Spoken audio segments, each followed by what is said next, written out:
5월은 가정의 달. 그래서 이 가정의 주제를 가지고 한 달 동안 매주일 저희들이 쭉 살펴왔더랬습니다. 부모와의 관계는 어떻게 하고, 또 자녀와의 관계는 어떻게 하고, 또 우리가 가정의 진정한 어떤 기초는 무엇이 되어야 하는가. 첫 번째 시간의 말씀을 드렸던 것은 여호와 하나님께서 그 사랑하시는 자에게 뭘 준다고요? 잠을 주신다. 그래서 또 설교 시간이 또 몇십 분 지나갈 텐데 나는 하나님의 사랑을 입는 자가 되기를 원합니다 하고 그렇게 잠을 재촉하시는 분들은 없는지 모르겠습니다. 물론 어떤 환경 가운데에서도 하나님 댁에 경험한 사람들은 그런 평안함과 또 잠이 올 수도 있겠지요. 당연한 일입니다. 그러나 더 깊은 뜻은 그 잠은 또 그 사랑하시는 자는 궁극적으로 시편에서 말하고 있는 그분은 우리 주 예수 그리스도시고 그 잠이라는 단어는 죽음을 의미하는 단어이므로 예수 그리스도의 구속의 죽음이 결국은 우리 가정의 가장 첫 번째 기초가 된다. 그 말씀을 시편 127편을 가지고 우리들이 함께 나누어 보았습니다. 이제 오늘로서 이제 5월이 지나가지 않습니까? 마지막 주일이기에 가장 핵심되는 주제, 그러나 상당히 좀 머뭇거려지는 주제입니다. 어떤 관계입니까? 부부 관계입니다. 부부 관계를 사실은 먼저 다룰 수도 있지만은 그러나 어떻게 보면은 가정의 가장 중요한 핵심 관계는 결국은 부부 관계입니다. 그렇기 때문에 이것을 이제 좀 다른 부분들로 이렇게 좀 워밍업을 하고 이 시간에 여러분들과 같이 말씀을 좀 나누려고 생각을 합니다. 또 한편으로는 아직 가정을 또 이루지 못하신 분들도 계시고 또 한편으로는 가정을 이루다가 여러 가지 상황들 때문에 홀로 계신 분들도 계시기 때문에 약간은 또 부담도 되고 불편한 마음도 있기는 있어요. 그러나 성경적 원리로서 이 부부의 관계를 말씀을 드릴 때에 또 하나님께서 성령님을 통하여 여러분들을 어루만지시고 또 회복시켜 주시는 그런 은혜가 있기를 바라고, 특별히 무엇보다도 아직까지 결혼을 안 하신 싱글 되시는 분들은 오늘 이 순간을 통하여서 나는 반드시 결혼해야 되겠다 그렇게 한번 결단하는 그런 시간이 되면 좋겠다, 그런 마음을 가지고 말씀을 좀 나누어 보려고 생각을 합니다. 자, 한번 보십시다. 오늘 우리가 읽어보았던 이 본문은 참 의미 있는 중요한 본문입니다. 18절 시작이 이렇게 되고 있습니다. 여호와 하나님이 이르시되 사람이 혼자 사는 것이 어떻다고요? 좋지 아니하다 그랬습니다. 그 앞부분에 하나님께서 창조의 역사를 이루셨을 때마다 강조되었던 것이 무엇입니까? 하나님이 보시기에 좋았더라. 하나님이 보시기에 또 심히 좋았더라. 하나님께서 이 천지 만물을 창조하셨을 때에는 다 하나님 보시기에 좋은 거예요. 그리고 결정적으로 우리 인간은 하나님의 형상대로 그렇게 창조하셨기 때문에 하나님의 걸작품이라는 것은 부인할 수 없는 사실인데, 그럼에도 불구하고 이제 오늘 이 본문을 보니까 하나님이 사람이 혼자 사는 것이 좋지 않다고 보신 거예요. 좋지 않다.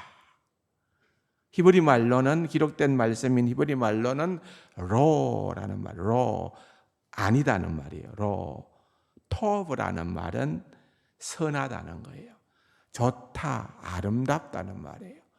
그래서 선하지 않다, 좋지 않다, 아름답지 않다, 그 말입니다. 그런데 더 들어가서 이 토브라는 단어가 가지고 있는 깊은 의미를 보면은 이것은 그냥 단순하게 성과 악을 구별하는 그런 의미로 사용되어지는 단어가 아닙니다. 더 깊은 뜻이 있는 거예요. 여기에 좋지 않다라고 하는 것은 잘못됐다, 틀렸다라고 하는 그런 의미를 강조하는 말이 아니라 이것은 하나님의 인간을 향한 궁극적인 목적이 있는데, 우리를 향한 하나님께서 우리를 창조하신 근본적인 목적이 있는데 그 목적이 아직도 진행 중이다, 그 말입니다. 그것이 아직도 진행 중이고 그것이 완성되지 않았기 때문에 좋지 아니하다, 그 말입니다. 아직도 진행 중이다, 그런 의미로 사용되어진 단어입니다.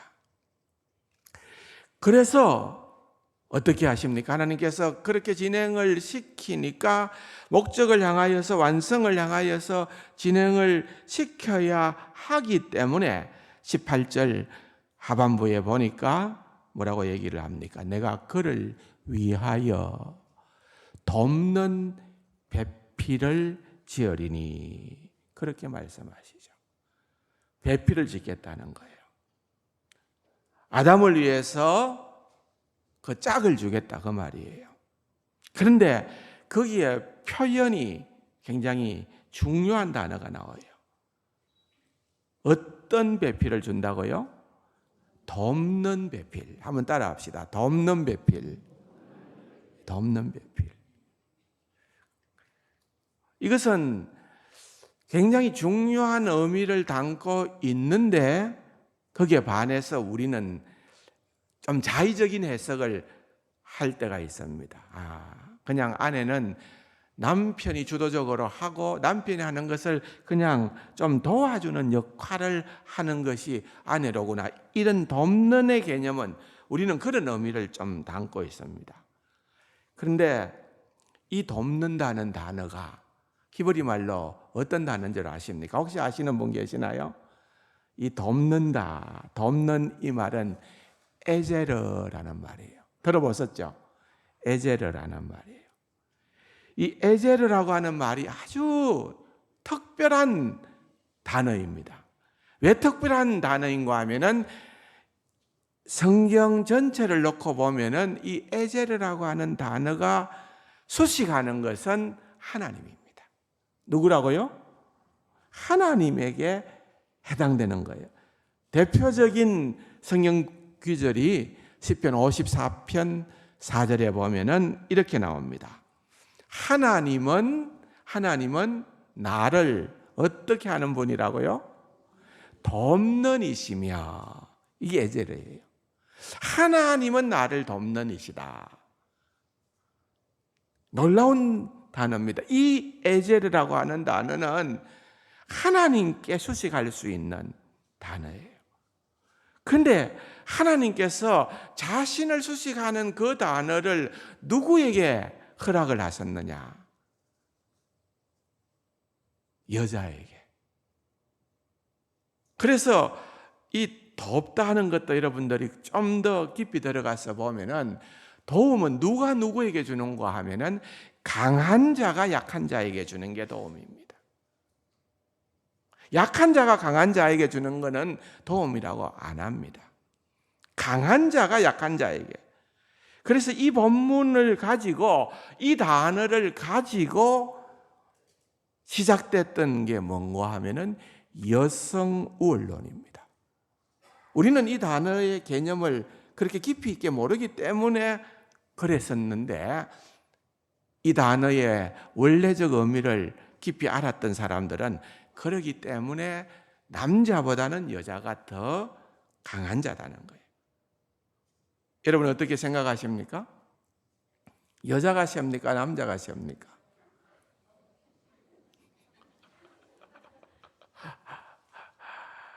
그래서 독일의 자유주의 신학자들이 또 어느 정도까지 진보했는가 하면은 여자가 우월한데 그 이유를 봐라. 제품설을 얘기합니다. 여러분, 모든 제품은 계속해서 발전합니다. 나중 나온 제품이 더 탁월합니다. 남자를 지으시고 난 다음에 여자가 났잖아요. 누가 우세하다 말입니까? 여자가 우세하다는 거예요.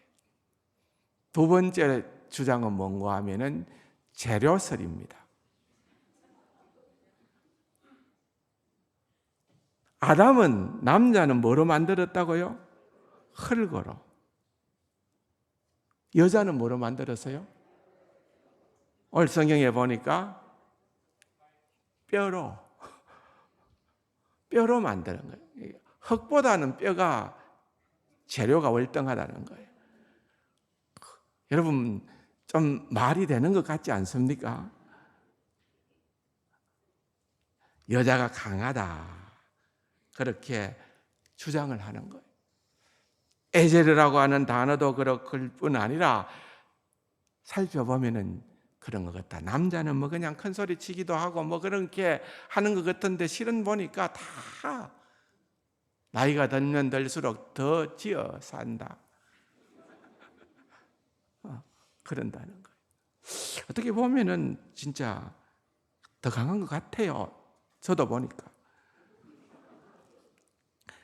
제 아내가 두 아이를 낳았는데 아이를 놓으면서 그렇게 진통이 오고 출산할 때에 진짜 고생을 하면서 첫 번째를 낳았거든요. 근데 독하긴 독해요. 아프다 소리를 한마디도 안 해요.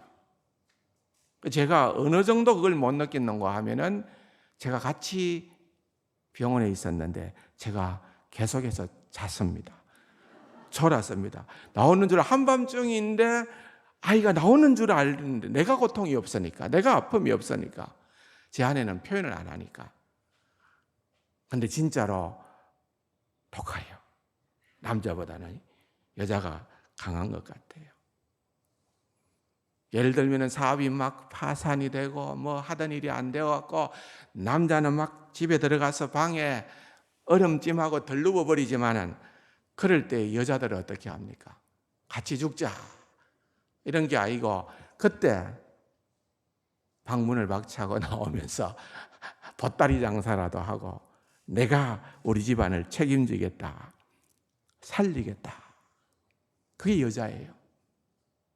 어떻게 보면은 속성상 여자가 좀 강하다고도 할 수 있는 부분들도 분명히 있는 것 같아요.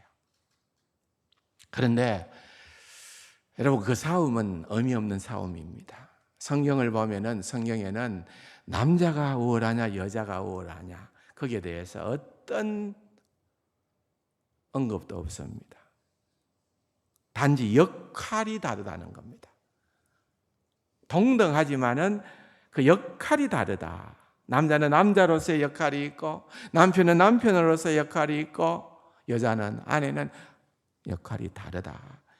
그 말을 한다는 것입니다.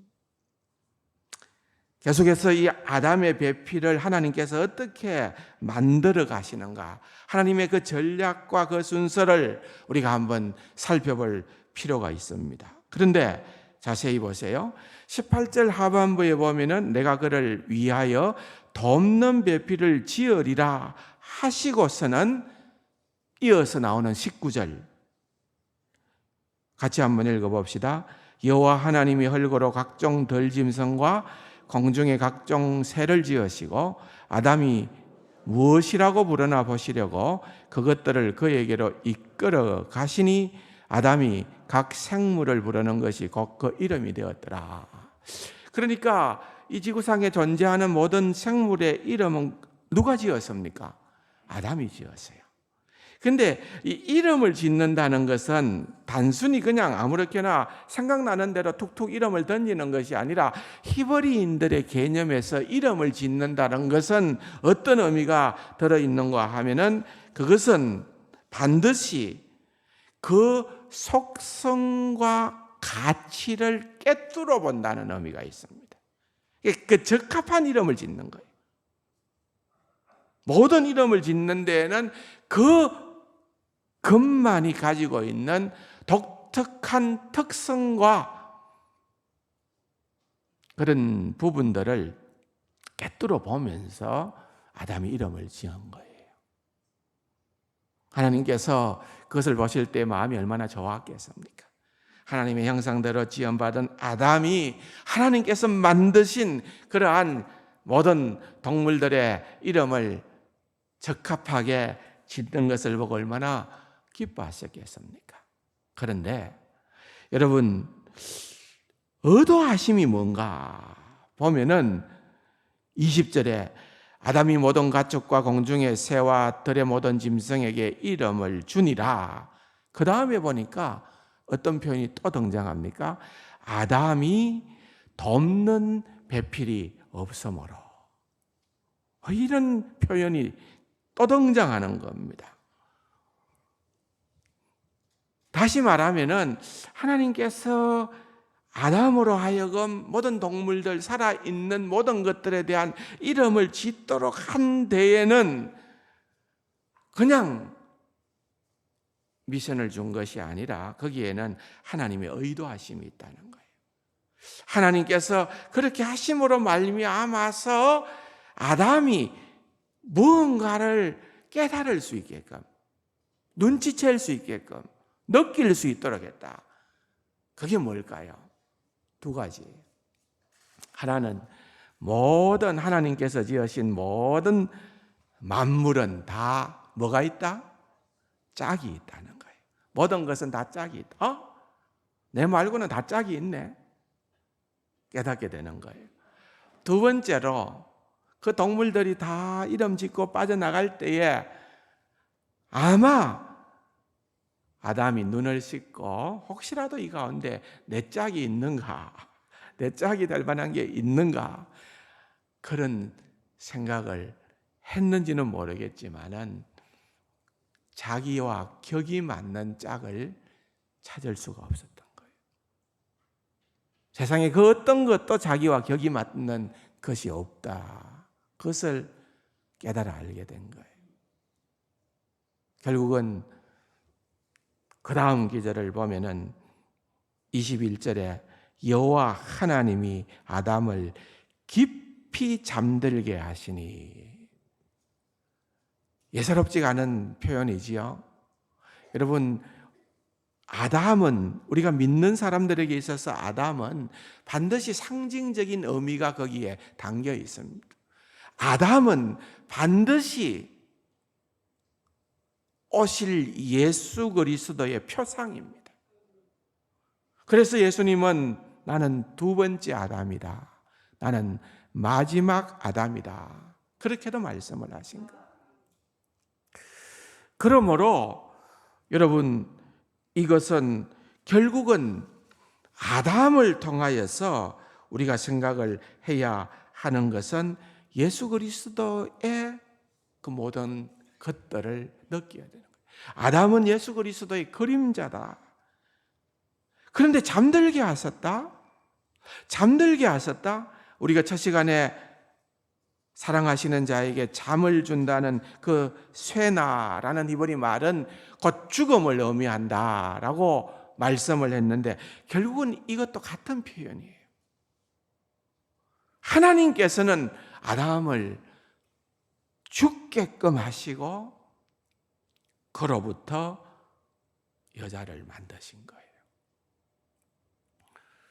하나님께서는 예수 그리스도의 십자가의 죽음을 통하여서 만드신 것이 오늘날 하나님의 교회입니다. 그러므로 교회라고 하는 것은 우리 주 예수 그리스도의 핏값으로 만들어진 그러한 산물이 바로 교회라는 것입니다. 그런데 21절에 보니까 그가 잠들매 그 갈빗대 하나를 취하시고 그랬습니다. 뭐를 취했다고요? 갈빗대를 취했다 했습니다.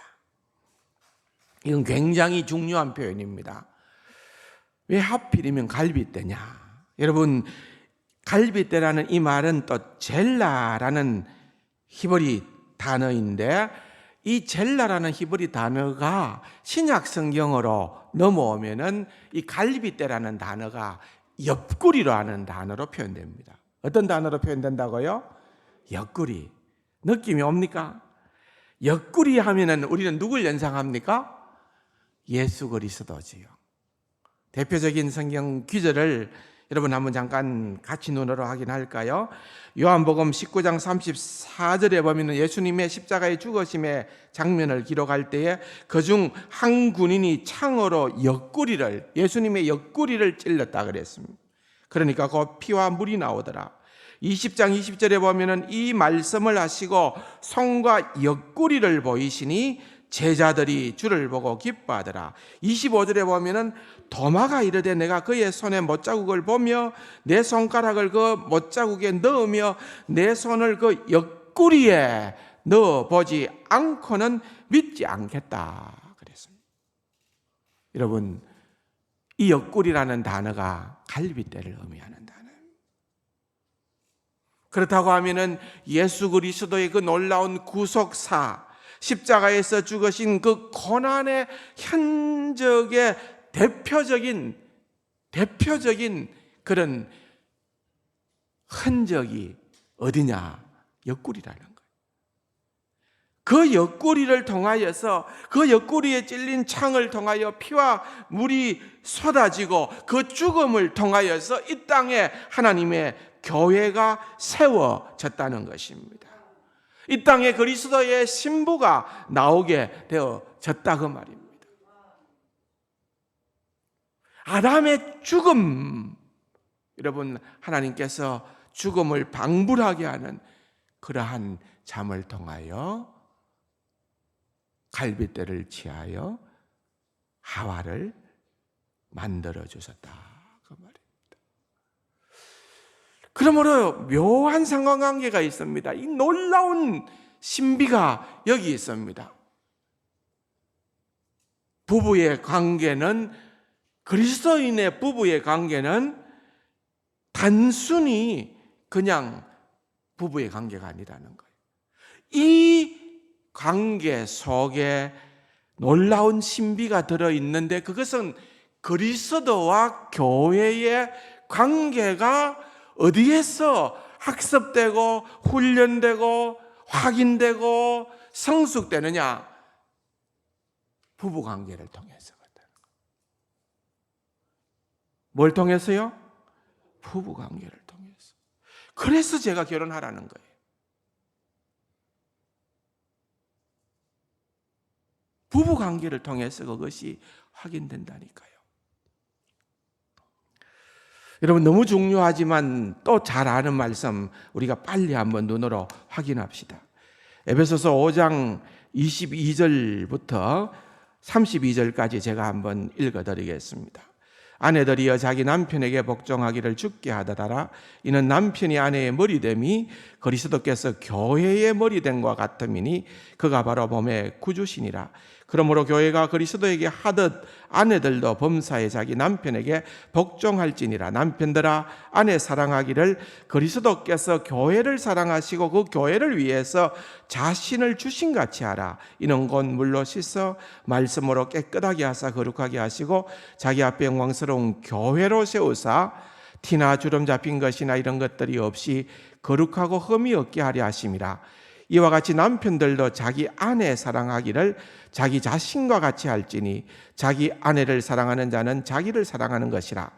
누구든지 언제나 자기 육체를 미워하지 않고 오직 양육하여 보호하기를 그리스도께서 교회에게 함과 같이 하나니 우리는 그 몸의 지체임이라. 그러므로 사람이 부모를 떠나 그의 아내와 합하여 그 둘이 한 육체가 될지니.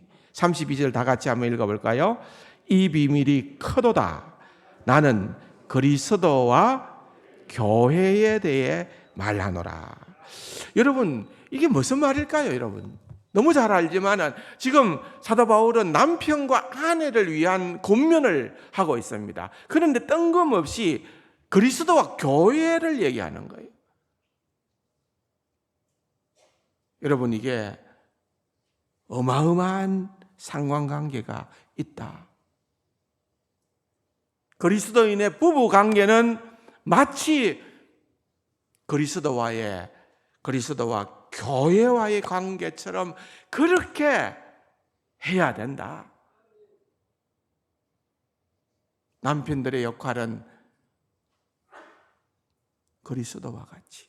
이 머리됨이라는, 헤더십이라는 머리됨이라는 것은 내가 권리가 있다, 내가 주장할 수 있다, 내가 잘났다, 내가 최고다, 이 말이 헤더십이 아니라, 머리됨이라는 것은 사도 바울이 밝힌 것과 같이 그리스도께서 교회를 위하여 자신을 주심이라는 말은 죽어주셨다고 말이에요. 그게 남편이 하는 역할이에요. 교회가 그렇게 자신을 위하여 죽어주신 그리스도를 생각하며 복종하고 그렇게 사랑하는 것처럼 아내된 자들은 남편이 아무리 허접해도, 남편이 아무리 모자라도, 여러분, 교회가 그리스도에게 하듯이 그렇게 하는 역할을 감당하는 것이야말로 그게 지혜로운 아내로서의 할 수 있는 일이다. 그 말입니다. 여러분, 이것이 바로 놀라운 신비입니다. 얼마나 좋았으면 아담이 최고의 씨를 고백합니다. 이는 내 뼈 중에 뼈요 살 중에 살이로다. 이건 뭐 어마어마한 시입니다. 그런데 범죄 타락한 이후로 인간이 오래 부부로 살다 보니까 살면서 살수록 뭐라고 됩니까? 뼈 중에 뼈, 살 중에 살이 아니라 TV에서 본 것처럼 사자성어로 뭐라고요? 부부는 어떤 관계입니까? 평생 원수. 와, 너무 실망스럽게 하는 일들이 많으니까요. 여러분, 절대로 그걸로 인하여서 낙심치 마시기 바랍니다.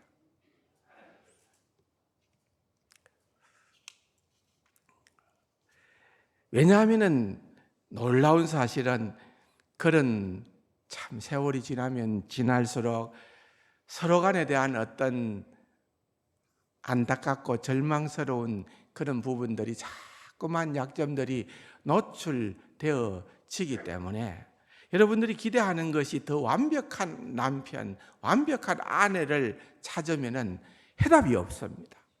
오히려 우리는 그런 더 부족함이 많은 파트너를 보면서 하늘 아버지에 대한 소망을 더 갖게 되고, 주님, 나를 긍휼히 여겨 주시옵소서.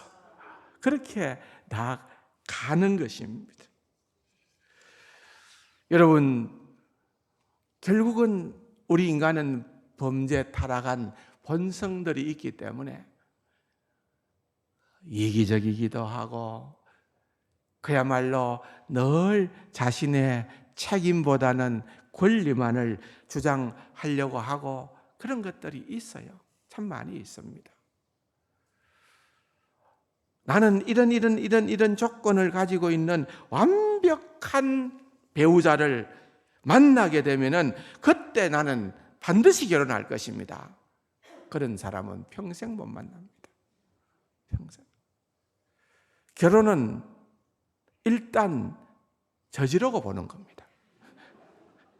어느 날 갑자기 눈에 뭐가 씌어가지고 그냥 결혼하면은 하는 순간부터 실망하고 후회하고 절망하지만은 그러면서 우리의 믿음이 강화되는 겁니다.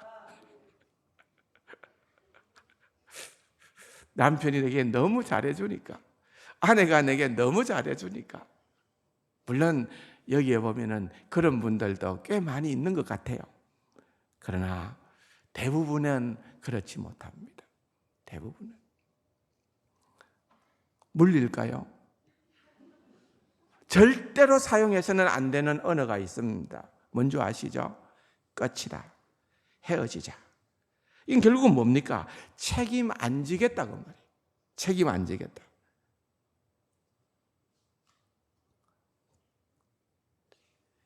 그러므로 여러분, 우리가 그렇게 기대하는 것이 아니라 부부는 참 그렇게 갑자기 만나서 뭐가 신 듯이, 제 아내가 제 만났을 때 제가 키가 180인 줄 알았다니까요. 뭐가 쉬지 않고서는 그런 일이 일어날 수 있습니까? 근데 벗겨지면은 제가 그러하지 못하는 것 때문에 물릴 수 있습니까? 없습니까? 물리면 됩니까? 안 됩니까? 아니잖아요. 그래서 살아가는 것이요, 저희들도 결혼하고 82년도 결혼해서 지금까지 살아오는 것이 다 하나님의 은혜 아니겠습니까, 여러분? 이렇게 살아오면서 우리가 배우는 것 가운데 하나가 뭔가 하면은 우리가 얼마나 서로 용서할 수 없는 죄인인가, 이거 배워가는 겁니다. 그래서 성도의 주제가가 있습니다. 저 높은 곳을 향하여 날마다 싸우며 나아갑니다. 날마다 싸우며 나아가는 거예요. 그러면서 우리가 더욱더 주님만 바라보고 주님만 의지하고 우리 주 예수 그리스도의 고난과 인내와 받아들임과 사랑과 그런 많은 것들을 연습하고 훈련하고 닮아가는 그 장소가 어디냐? 가정이라는 겁니다. 그것이 어디냐? 부부 관계라는 거예요. 날마다 막 술만 들이마시고 돌아가서 그냥 고주망태가 돼서 엎어져 잠만 자는 아내를 보고는 한숨만 쉬고 눈물만 흘렸다고 한다면은 그게 능사가 아니라, 하나님, 내 때문에 우리 남편이 잘 먹도 못하는 술을 이렇게도 많이 마셨네요. 하나님, 이 남편이 아니었으면 내가 어떻게 믿음을 제대로 가질 수가 있었겠습니까? 이 남편이 아니면 내가 어떻게 하나님만 신뢰하고 하나님만 바라보고 하나님만 의지할 수 있었겠습니까? 나의 나된 것은 그야말로 이 모든 환경으로 인한 하나님의 은혜라는 것, 깨달아 알게 되는 겁니다. 사랑하는 성도 여러분, 완벽한 인간은 없습니다. 누구도 없습니다. 남편이 너무너무 열심히 일했는데 집에 들어가면 인정을 못 받는 경우도 있습니다. 화가 나가지고서 내가 돈 버는 기계냐? 내가 일하는 기계냐? 맞습니다, 여러분. 남편은요, 돈 버는 기계고 일하는 기계입니다. 그렇게 하나님이 가정을 책임지라고 만들어 놓은 게 남편입니다. 그 역할을 해야 돼요. 해야 돼요. 그러나 아내 된 분들은 그것이 당연하다고만 생각하지 말고 서로 그렇지 못하더라도 교회가 그리스도를 주로 받들어 섬기는 것처럼 그렇게 복종하고 순종하고 존경할 때에 하나님께서 그 가정에 넘치는 은혜와 복을 주실 줄로 믿습니다. 그래서 이거 가정과 교회 하나님이 만들어 놓으신 이 절묘한 두 기간, 이것은 결코 뗄래야 뗄 수 없는, 그러나 결국은 그 해답은 여러분 그리스도께 있다는 것. 주님을 더욱더 묵상하시고 사랑하시고 닮아감으로 아름다운 가정을 점점 복원하고 이루어 가시는 귀하고 복된 우리 세간 가족들이 되기를 주님의 이름으로 축원합니다. 좋으신 아버지 하나님 감사합니다. 우리는 늘 부족한 죄인입니다.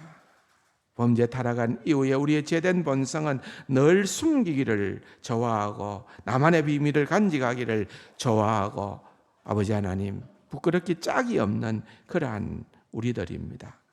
주여 긍휼히 여겨 주옵소서. 우리 주 예수 그리스도 안에서 믿음으로 은혜로 하나 되어지는 아름다운 부부로서의 삶을 살아갈 수 있도록, 건강한 가정이 되어질 수 있도록, 서로가 사랑하고 신뢰하고 인정하는 그러한 부부가 되어질 수 있도록 우리 성령님 늘 우리를 주관하시고 다스려 주옵소서. 존귀하신 예수님의 이름으로 감사기도 드립니다. 아멘.